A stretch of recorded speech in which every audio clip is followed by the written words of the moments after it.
Don't test that stereo. This is the Iron Sharpens Iron Show with your host, Latrice Cook. Good afternoon, KAZI listeners. You are tuned into the Iron Sharpens Iron Show, and I am your host, Latrice Cook, back in the saddle here in Texas on this fabulous Wednesday afternoon, March 1st, 15 days until my birthday. So, you know, it's on and we are up just because of that alone.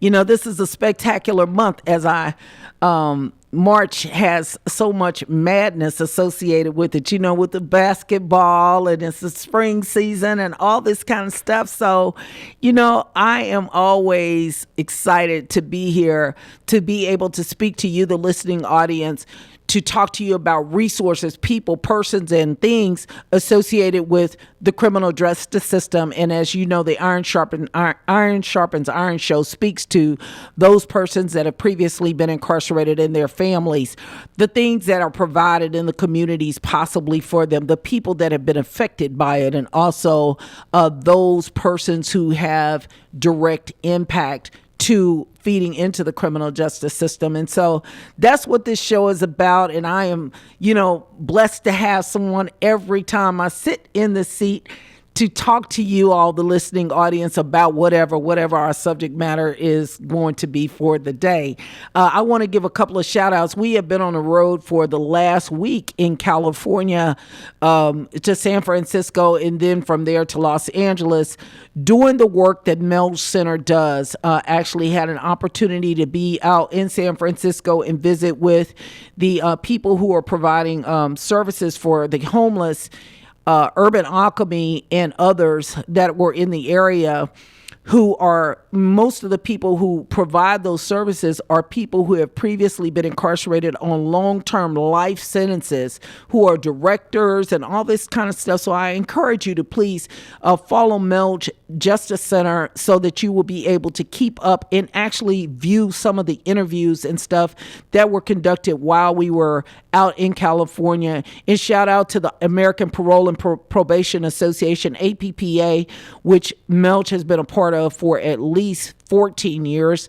And so we were, again, fortunate to be able to go to some sessions and attend that particular regional conference out in Los Angeles in Universal Cities. And it rained the entire time, so Latrice Cook is a little bit under the weather from being wet the entire time of our visit and stuff, but just always good to be in Cali. Shout out to those people who continue to support the show. To my granddaughter, who is actually home ill today, Azaya London, who I love, and she is the love of my life. I just want to say, Grandma's going to bring you some cake. You need to just text me and let me know what kind it is that you want, because I'm happy to bring that to you. Shout out to Samira and Khalif, all of you all who are listening over there at Cap Metro. Thank you so much for your support.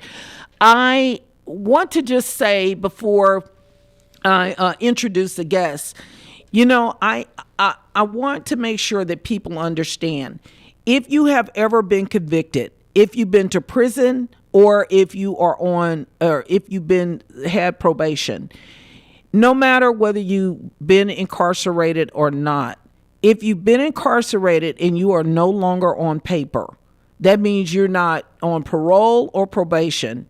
In the state of Texas, you are eligible to vote. Please, if you are that person who has a felonious background, who has a felony conviction, please don't let that, and you are done with all of that, please don't hesitate to register to vote. Your vote matters, your voice matters, and you are eligible in this state, regardless of what type of crime was committed.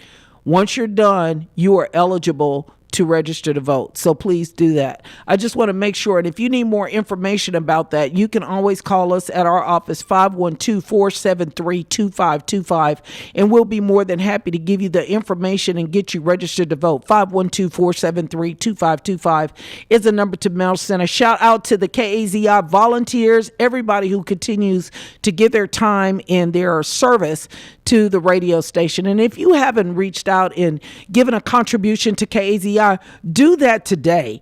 We had the 40 by 40 going on for 40 years of service here in the community. Please support this listener-supported radio station here at KAZI. And if you want to join into the conversation this morning, you can contact us here at 512-836-2887.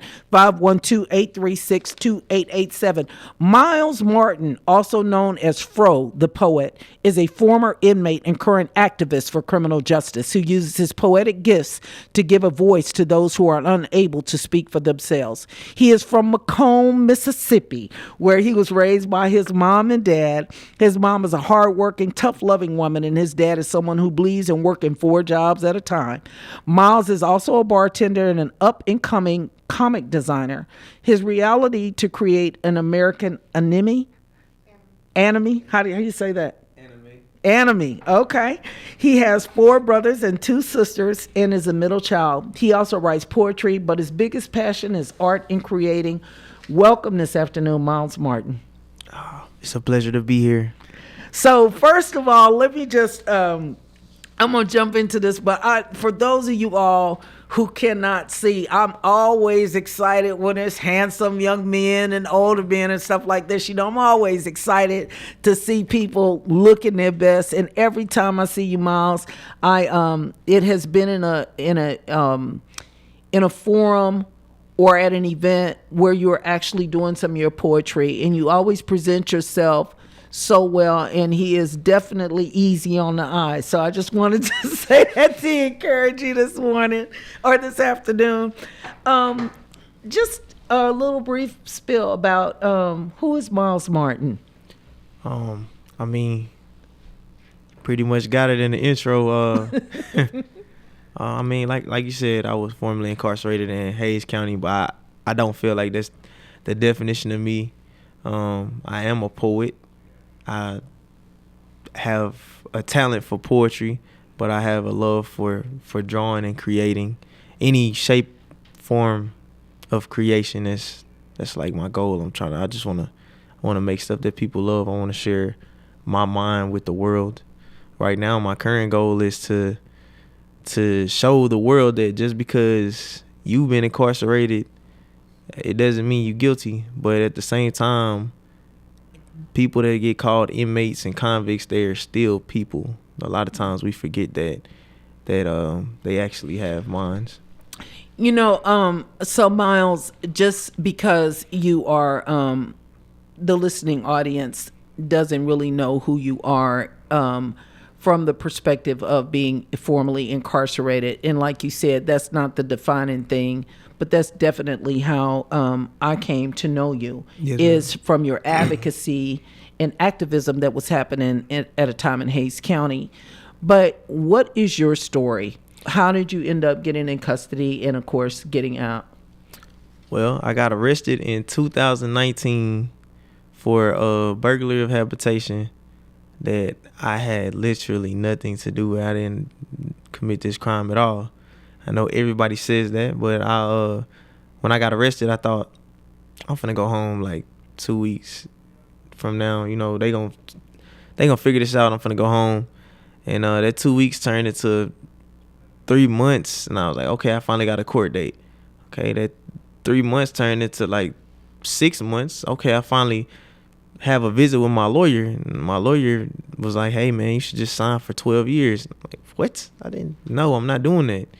And it was for the first, in all honesty, for the first year of me being in there, I didn't do nothing. I didn't write. I didn't like work out. I just was waiting because I knew I was about to go home. But then I came to a realization in that situation that I'm not going home yet, you know. And the reason why I wasn't going home is I wasn't doing nothing. What am I gonna go home and just I just wasted all this time? And I started writing, I started drawing, I started praying, you know. And I spent a lot of time with Cyrus, my best friend, and he motivated me to do a lot more. And then I got sent to multiple different counties. It was a lot. How long? So what ended up being what you thought was going to be a 2-week stint at longest? How long did it end up being? 30 months, 2.5 years, just to go to trial and get found not guilty. Wow. So, sorry. So I heard you say at 3 months you finally had a court date. At 6 months was the first time that you ever physically saw your attorney. It was the first time I ever seen my attorney. The first time I went to court was after 30 months. It was the first time I ever seen a courtroom was when I went to trial. Because they caught you during the time of COVID, right? So I got arrested before COVID. I got arrested before COVID, so I went through all the COVID situation while I was in there. Keep talking. Yeah. So like when I was in there, it was COVID was a thing. From the inside looking out, I thought the whole world was ending. I thought it was over with. Just looking on the news, I was like, oh yeah, they gotta let us out. They need us to go fight somewhere or something. Need us to do something, but it wasn't. That was not at all how it happened. It's just, they let quite a few people out. Unfortunately, I wasn't one of them. Wow. So at what point did you and shout out, I'm watching the people also on Facebook or on shout out Von Nicholson on your birthday coming up March 26th. Shout out to us March babies. Talk about, so how did your case end up going? So that they were charging you with burglary of a habitation. So how did that finally just dissolve and go away? So you went to court. They told you to sign for 12 years and you like, I'm not doing that. They said sign for 12. They said sign for 7. After I've been there for 2 years, my attorney came up to me.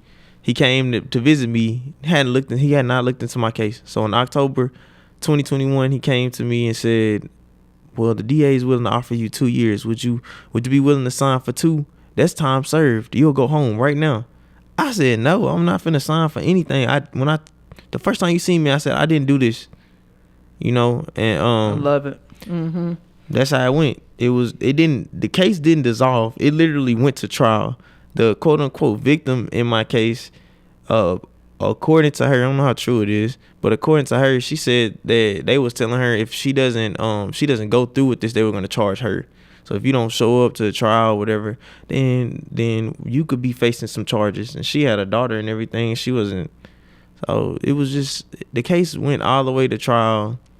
It was so ridiculous. It was a whole bunch of people. My whole jury was sitting there with folded arms and confused looks on their faces, like, why am I here? So it was just okay. So I want to interject something right now. For the people that are listening, you all might not really know this. What he's saying is really serious because typically this is what happens to most people who go to jail. They accept a charge and just so that they can get out. They will plead themselves to a lesser, like at that point, somebody that had been sitting there, I don't know how long it was before they offered you 2, but most people are so exhausted from and sick of being in jail that they'll be like, well, 2 years, I got that down, and they'll sign and not be guilty. So what I want to say to you, Myles, is that, anybody that goes to trial, a lot of attorneys try to, deter their clients from going to trial because they always say that when you go to trial, you're more at risk to get more time based on the fact that you're a black male, if you have a criminal history, whatever it is. So they tell you not to do that. So hats off to you for believing that, standing up for what is true and right. Thank you. And taking that risk, because that was a major risk, especially in a racist county or a county that has a history of incarcerating black males. Not only that, you got everybody telling you. I was the biggest idiot when I said no, I'm not signing for 2. I went back to my tank, my pod or whatever. Mm-hmm. And everybody like, man, what happened? You finna go home, right? I was like, nah, they offered me 2. And you took it, right? You took it. Man, you finna go. Bro, I'm not finna sign. Bro, that was so stupid. Why did you do that? You need to take that. My parents was like, when they offered me 7, my dad was like, man, you don't need to play with these people. You just need to go ahead. I said, Dad, I didn't do this. I had nothing to do with this, So it was hard. It was hard to just stay, true to the truth. Yeah, just keep knowing, like, you get to a point where you like, man, did I do this? Like, is there some technicality where I might have actually done this? Yeah. The crazy thing about that is that, again, your mind gets beat down in that situation. And, and I can hear your Sellies and the people in the pod saying, man, you crazy. You should have taken that time. No, you shouldn't. And to all of you all who are listening today that are out there in Del Valley Jail, Hayes County, because I know that there are people that are able to listen. I am telling you, I admire people like Myles who are willing to stand up and say, you know what, I'm going to stay here. I'm not going to take a charge just because. And that when you are right about something, that you insist to your lawyer, whoever your representative is, that you are not guilty of this, and and stand by it. So Myles, and I know that is scary, because you do get to a point possibly where you're thinking, did I do this? Because you just are so beat down. We have a caller.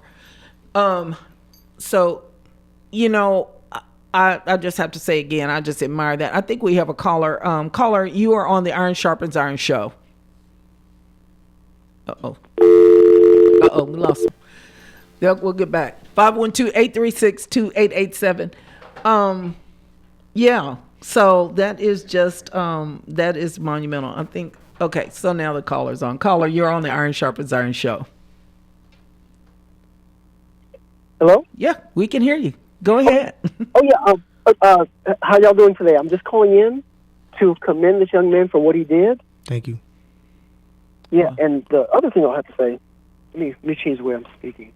I would highly recommend that he tour all the churches. All the parents need to know what he's speaking about. Because just like you were speaking earlier, every single day this is happening. I at one time, years and years ago, used to go up to the courthouse to defend some of these young men, and they intimidate you to not come. So they intimidate the people that are being tried and the people that are trying to help them. It's just complete insanity. Wow. Yeah, it's insanity. So again, this young man, there's no reason why he should not be speaking at every one of these churches, so that every parent knows what's going on, so they can protect their children and protect our future. Does that make sense? Yes, sir. Yeah. Yes, we really appreciate your call. Thank you for your comments, and continue to listen to the Iron Sharpens Iron show. Thanks.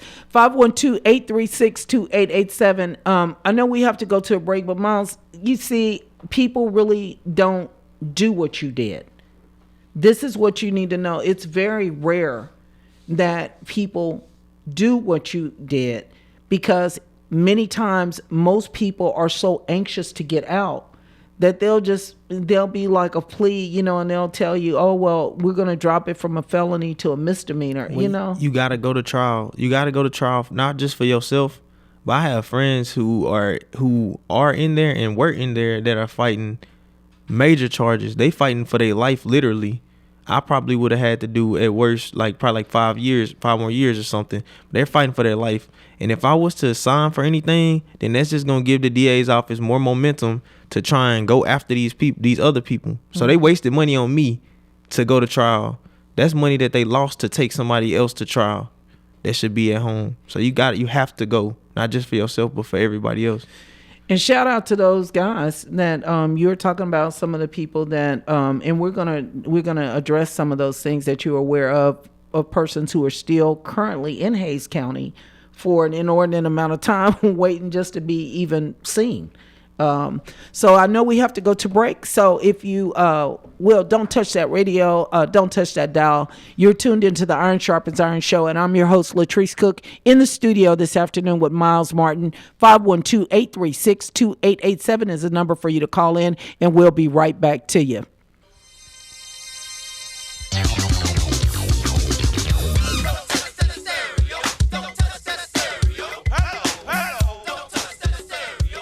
And we are back. You're tuned into the Iron Sharpens Iron show. I'm your host, Latrice Cook, in the studio this afternoon with the illustrious Myles Martin. from Macomb, Mississippi, by way of Texas, who is just giving us this story. I want to just give a real quick shout out again. My granddaughter is listening. She's out of school today, and she told me to stop over talking. So, Isaiah, I'm going to try to stop over talking and let Myles just really have the airways since you said that. Shout out to her mom who needs to get her off phone too. It's there. I'll get her off of my text messages, Samara. Anyway, so Myles, talk about, how your release was and how because you said about your dad, that your dad said, man, go on sign for 7 years, don't mess with these people. Because again, people are afraid. Parents are afraid. People are scared of the unknown and what they know to historically be what happens to us in the court system. So when you realized that talk about that jury trial, when you realized, did you feel like you had the jury once they started hearing the story, or were you still unsure? When you go to jury trial, in all honesty, well, my attorney was like, hey, if we're going to trial, you got to cut your hair. Nah, I'm not cutting my hair. If we're going to go to trial, you need to do your job, period. You need to make sure that they know that I didn't do this thing. I shouldn't have to cut my hair and look a certain way. But once I was in that seat, on the side of these people, they were all staring. Before they knew the case, before they knew what I was in there for, they were all making their judgments right then and there. It was like, the first impression is everything. Like, when you first sit down, they deciding right now, did this person do this, or did this person do that? Because mind you, you're not groomed. You're not groomed coming from jail to court. They don't give you a suit or anything like that. You're in your talk about. Well, my parents brought me some clothes that I got to wear. One of my friends, she dropped me off some clothes as well. And fortunately, my current barber, who's still cutting my hair right now, has been the only person that cut my hair for the past 5 years. His name Daniel Castile out of San Marcos, but he shout out to Daniel. Yeah, shout out to Daniel. He was fighting a major case as well, but he's I was groomed. Like, I just was blessed. They was like, okay, you going to trial? We finna cut your hair every day. Everybody that was around me, I was around good people, but everybody doesn't have those opportunities. If you don't have money, if you don't have family that can, which I didn't have money, but I had a family. If you don't have nobody that can bring you nothing, you gonna have to wear the stuff that other people wore, which people thought was cursed. They was like, I'm not finna wear this. This is the same thing old boy wore when he got slammed. So, like I said, I was just blessed to have some decent clothes, just something from H&M, nothing too expensive, just a decent outfit. I wore my hair to the side. I couldn't figure out what to do with my hair. I just started my locks and everything. So I just hope that these people looked at me and decided, this guy may be innocent, because that's what you need. You need that first bit of momentum. And then from there, when the facts start pouring in, that's when everybody start looking crazy. Like, bro, what are y'all doing? This doesn't make sense. It's not like that in every case. Sometimes people are fighting for technicalities and fighting for the fact that, like, by law, I didn't do this. It may seem like I'm guilty, but technically I'm not, like, in certain cases. And that's hard for people to just sit there and be across from all these people that's judging you. Like, that's literally what it is. Your life is in the hands of all these people that don't know you. I'm a black man. There was one black lady on my trial. One black lady. Everybody else was white people. I was terrified. So scared. I was like, oh my goodness. They were all nice white people though. So, but you know what they say to hire yellow people. Maybe there was a sentiment because you're close to their skin tone. I'm just messing with you. That's what they thought. Yeah. I'm not mixed though. I'm just a light skinned black man. I don't know. I'm in their favor. They probably mad at me now. Well, so how did it? After they went and they heard from you, once they heard from you, what happens that they come back and give you a not guilty verdict? They didn't hear from me. They don't get to. You didn't get to speak. You can, but it was better if I didn't. Okay. Because that's what they wanted. They wanted the DA and all of them. They wanted me to go up there so they can attack my character. Mm-hmm. And it wasn't gonna play out in my favor. So it was best that I didn't say nothing. I let the burden of proof is on the state, not the defendant, which my attorney took that to the extreme. I had all type of evidence that I was innocent. He said, we not using none of that. We don't have to prove anything. Oh, bro, I'm not trying to go to jail. I'm not trying to go to prison. So prove something. All he did was just find the holes in what they had said. And I had a court-appointed attorney who never looked into my case until it was time for trial. But he did a good job in the end. No. The state just did a terrible job. Wow. So my attorney didn't, in the end, no, he didn't. He was not capable of proper speech. The things he was saying didn't make sense. He was not a good attorney at all. He was terrible. Matter of fact, he never communicated with me or my family. And he never looked into my case until trial. Had I had any other attorney, they would have looked into my case and probably gotten it dismissed soon after me getting arrested. And, and so I think that's a little bit interesting, too, that you said that, because I'm always pushing for about court-appointed attorneys, and I still won't say even right now that all of them are bad. We actually, in Travis County, we have a really good public defender's office, which is just being talked about in Hayes County now for a public defender's office. But a lot of times the court-appointed attorneys that were in Travis County were bad too, because they would never come and see their clients. So for those attorneys who are listening this afternoon, please, hear what he's saying about in many other of your potential clients or clients. The one thing that I know for sure is that it's important for you to have some kind of dialogue with not only the person that you're representing, but their family. And, and sometimes they won't even answer a family member's call. It's so comforting to have an attorney that will talk to you. I remember being excited for people that were in there with me because they heard from their attorney. My attorney just came to see, man, that's what's up, bro. I'm happy for you, bro. But you'll have people like me who attorney never said nothing. I sent letters to him and they got returned to sender.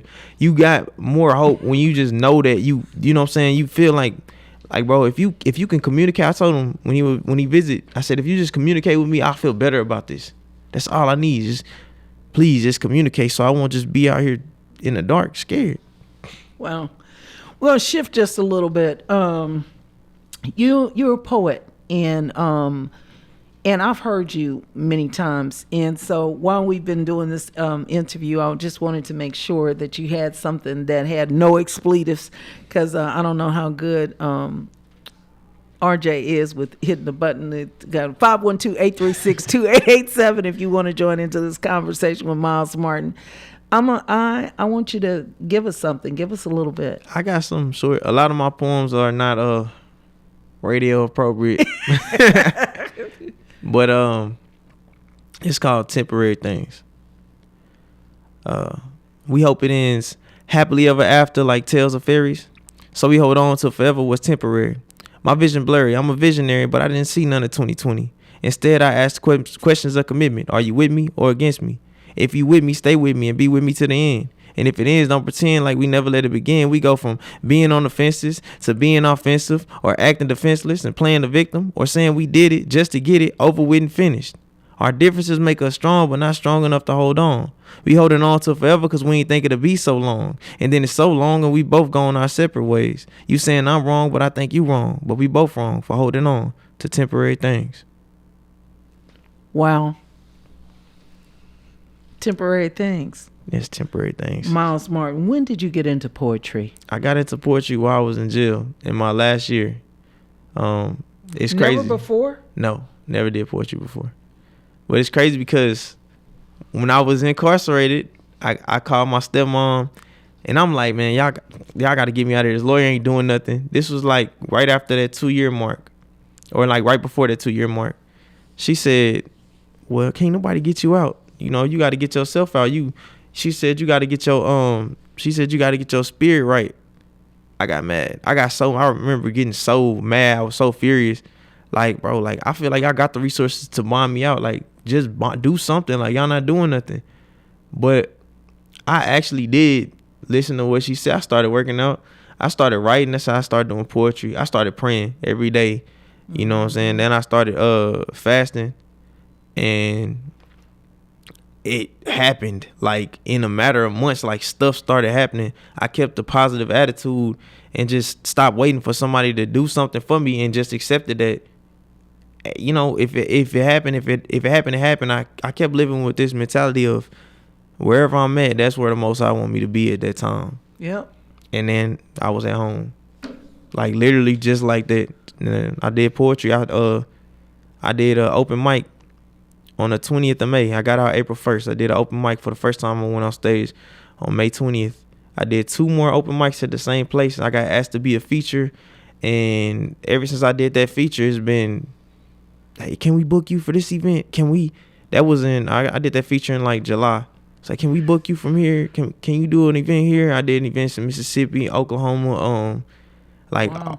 and Houston, Dallas. It's been plenty. It's been a lot. Like it's to the point where it's become part of my income. Nice. How has your poetry given other people a voice? I recently gave a voice to Joshua Wright, who was incarcerated in Hayes County and was shot 6 times in the back by a guard who I had issues with at a point in time. I didn't know Josh personally, but I did write a poem once I heard about the situation. And I just wanted people to know, like, I hear people talking a lot about different things and different people that have been killed by police officers or whatever. But what about this guy who was incarcerated? He was supposed to be being protected until trial. It was to ensure that he makes it to trial. He didn't make it to trial. This was pre-trial. He got shot.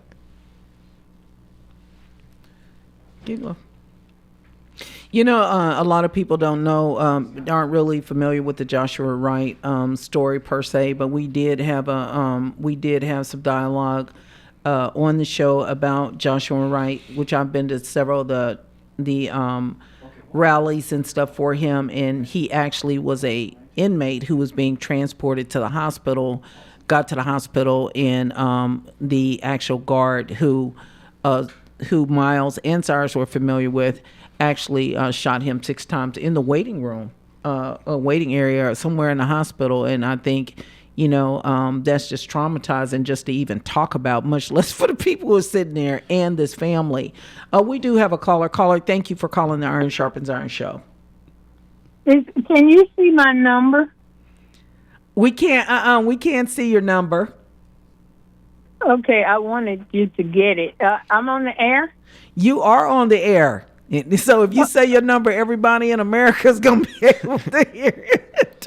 Oh, no, I wasn't going to do that. I was asking, could you see it there? But the young man that was speaking, I was really proud and thankful for him. And like you said, ma'am, he should be talking in some of the churches, but I would like him personally to talk with my grandson. He would help him a lot. Wonderful. That's wonderful. Yeah. And I'm going to let you finish your comment, but I just want to just tell you this.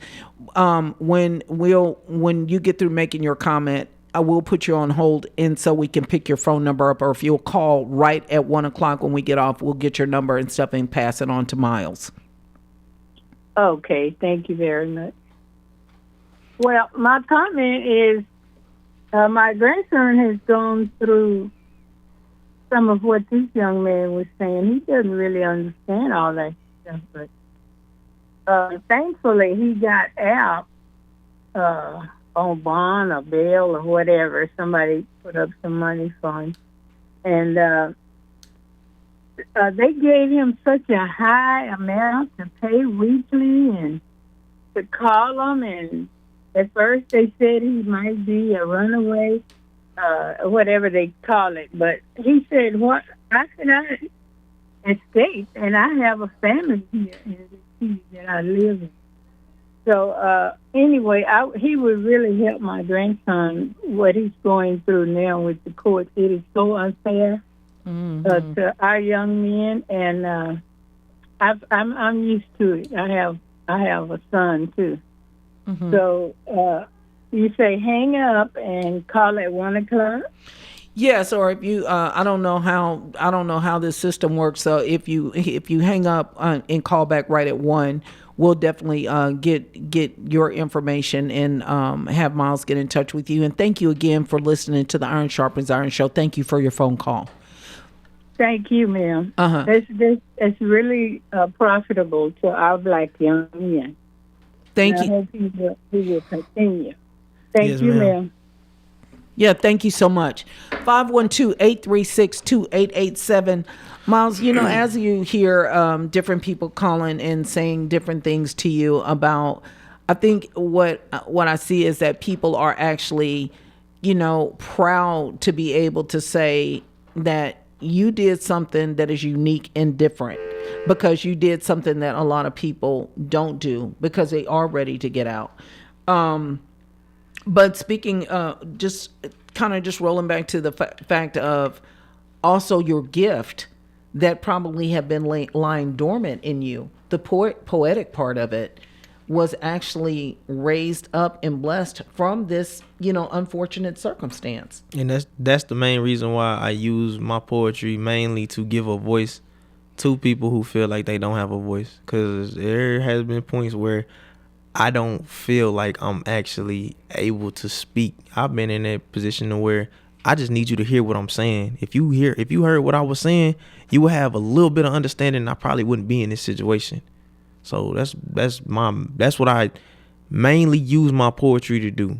I have a whole lot of relatable poems and a lot of things that I wrote as far as the criminal justice system. It all started with Cyrus. I was writing poems to try and get as much attention to Cyrus' situation as I possibly could, because nobody knew what this dude was going through, and he should not have been in there at all.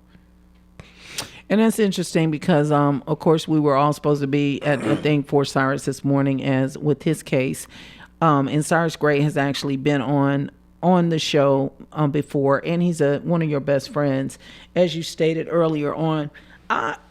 What has the situation of having been incarcerated, how has that impacted your moving forward life?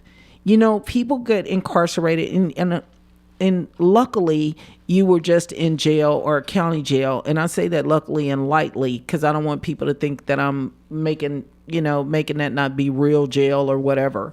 But it's a different thing when people go to prison and jail that are free spirits of being bound, being locked up every day, told when to eat, eating in strange hours in the morning and stuff like that. How has your come through been from that experience? Because 2 years is still a long time. Yeah, I've been out for almost a year. It'll be a year in April. Mm-hmm. And in all honesty, you still in jail when you get out. Life restarts. I didn't have nothing that I had. I didn't have the clothes, like all the material stuff. Didn't have that. I didn't have my car. Didn't have my apartment.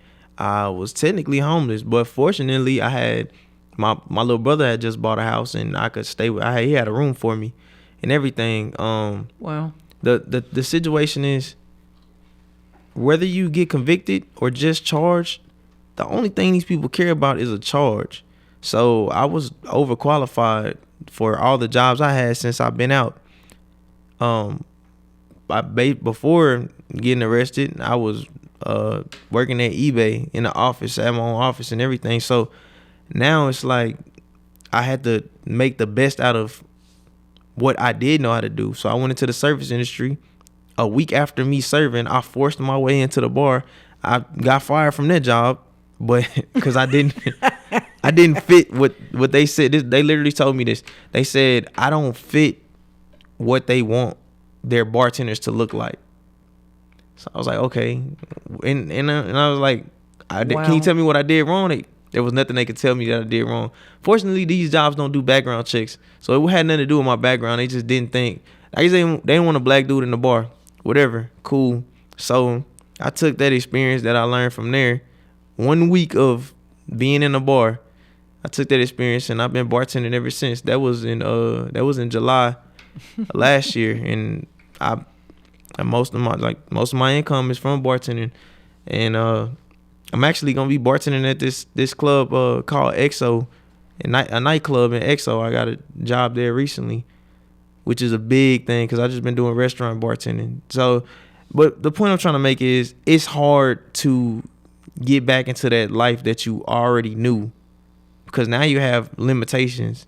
Now you got to figure out how you going to get your record expunged and figure out how much that's going to cost. And it's harder to save up that money because you have to learn new things in order to make the money that you need to make in order to get this done and get your life back to where it should be. So, which can take another 2 years just to get expunged. But the good thing on the expunction, and hopefully if you haven't gotten anybody to do that, we can definitely, I don't know if you've already started working with someone or not, but if not, we can do that at our organization and get you where the expunction is done at no cost to you. Oh, that would be amazing. Yeah. Greatest So, thing ever. I think, one of the reasons why I ask you that is because people really, the listening audience, again, this is about you becoming educated. For those people who are potential jurors who are listening, people who are actually on the prosecutorial side of this issue, attorneys who are listening, and just general family members or people who are listening, it is important that you hear to not encourage your loved ones or to just take anything when they are truly not guilty. A lot of times they will barter your past criminal history, if there's one, to utilize that to get that charge and make you feel like, hey, if you take it to trial, they're going to look at your past. You're definitely going to get sentenced to some inordinate amount of time. It's a risk. This is the way they do. And you've got to get to a point where you really believe in what you stand for, and that is, I'm not guilty, I'm not taking this charge. That's not true though. That criminal history part, if you don't take the stand, they can't bring up your criminal history. Now if they can relate something, but they won't do that. They can't attack your character unless you're actually on the stand. So that was one of the reasons why I didn't take the stand, because I didn't want any charge that I ever had in my life or anything that ever happened. Yeah, I didn't want to take those chances. I was like, well, there's no point in me trying to prove anything anyway. Another thing, everybody, like I said 100 times, everybody is not guilty. Arrested does not mean guilty, but you actually get treated like you're guilty until proven innocent. Because when it should be the opposite. It should be the opposite. See, the problem that a lot of people have is that they don't understand that until they're in that situation. Even myself, when I would hear people have capital murder cases or all this different stuff, I didn't think, in my mind didn't click that these police could have made a mistake. You know what I'm saying? And it's not even, most times it's not a mistake. It's literally just haste. It's like, okay, we got to hurry up and get this case done. This family is upset. They looking at us. Okay, if we don't arrest somebody right now, the city gonna turn up. They gonna be upset. So they go anything they can get. They don't care what it is. Anything they can get, they gonna go arrest somebody so that it won't be talked about that they didn't do anything. Mm-hmm. So it's like a lot of people are under pressure. It don't justify it, but a lot of people under pressure. And then you have these people that the DAs don't care about, the prosecutors, they don't care about whether you guilty or not. They don't care about justice.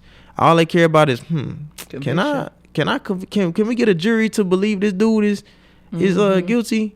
So if you're ever on a jury or anything like that, make sure you keep in mind that this person is innocent. This person is innocent. When you see this person, they're innocent right now. I love that. That's important. That's what I'm saying to our audience this afternoon. If you are in a situation where you are actually the person that is hearing this, it's not guilt. That person that comes before you is not guilty. You are there to be there with eyes that are not judgmental and that are open to hear. And you should see everybody who comes in that courtroom as innocent. And then, let them present the information to show you that this person is capable or has definitely done this. Has not capable. Yeah, not capable. Yeah. They have to have done it beyond reasonable doubt. Mm-hmm. So if you doubt, if you got any doubt in your mind, like, wait a minute, this don't add up. That person is innocent. For real, that person is innocent, because it's on the burden of the state to prove that beyond a reasonable doubt that this person did this. But if you have a reasonable doubt, like I said, that's an innocent person. I think that's this is wonderful.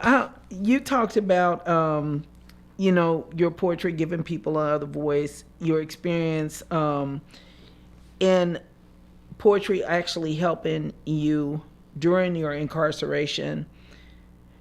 Did your incarceration diminish or did it heighten your creativity? It heightened it. And all honesty, I owe all that to Cyrus Gray because he was Shout out to Cyrus Gray. Yeah, shout out to Cyrus. He was not going for, like, he was like, bro, do this. When it was started with drawing. I didn't do poetry at first because I trying to make my own anime. He drew all my characters on the same page for me. When it came to my poems, he was like, hey bro, you need to make a poem about this. You need to make a poem about this. Hey, you need to do this part better. He didn't know nothing about. I was braiding hair. I learned how to braid hair in there. Like, I know how to do everything. I can do sew-ins if people need them. Like, for real. But I know how to braid hair. When Cyrus was like, hey, bro, I know you can do this, bro. Because I had long hair. I didn't have locks. He was like, I know you can do it. You just got to keep trying. I'm like, bro, I can't do this. So now I know how to braid hair. You know, I was braiding my ex-girlfriend's hair.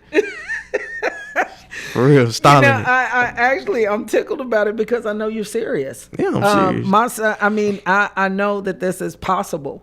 And that's another thing. People get in and they start doing hair and they become barbers and stuff. And then there's this whole situation when you sign those papers and you're not guilty, that those talents you won't be able to get licensed without going through scrutiny to get that. Now, the Texas Department of License and Regulation, TDLR, will give a license to a person that has a felonious background. However, you have to pay for the review that is even done by that agency for them to review your application after you pay your fee and stuff like that, to review and see if your crime doesn't meet does meet the criteria that will allow them to license you.